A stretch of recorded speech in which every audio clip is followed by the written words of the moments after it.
气象局中昼继续来发布到18个县市高温灯号的资讯。气象局的观测到下晡为止，高温排行的前2名拢伫花莲。倒溪是41度4，玉里是41度。新北市的邦桥嘛压到39度9，台北市的大安区38度1，这个桃园的北投是37度8。来讲，这个嘉义市，伫昨日中昼的1点外，体感的温度升到38度，有一个机车的骑士热到昏倒，摔拢伫路边，阁有一个骑铁马的民众，嘛是热到昏去，倒伫人行道。这位机车骑士伊家己拢着物件绊倒，69岁姓杨的骑士，敢若伫日头骹拍伤久，形容身体无爽快，骹手拢着伤。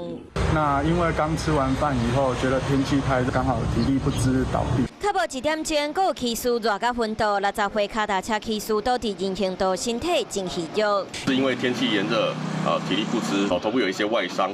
嘉义市20号中昼2点左右，体感温度有38度3，一天内连续发生2件热伤害。实际来到街路，有人压线骑脚踏车，有人规身躯包安惊风拍着伤，不过外套脱掉，阁规身躯干。衣服都湿掉了，还是会流汗。高雄市外万那航路高山道村头外口，民众唔敢去佚佗，因为实在伤热。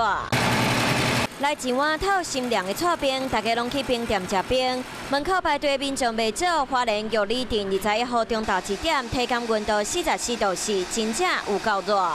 我感觉非常的热，对啊，然后刚好看到附近有这一间冰店，哦，热死了，热到我几乎没有休息。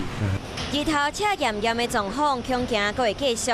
中央气象局讲，台北后礼拜1体感温度42度，台中上悬39度，台南高雄大约37度。呼民众出门要是爱做好防拍。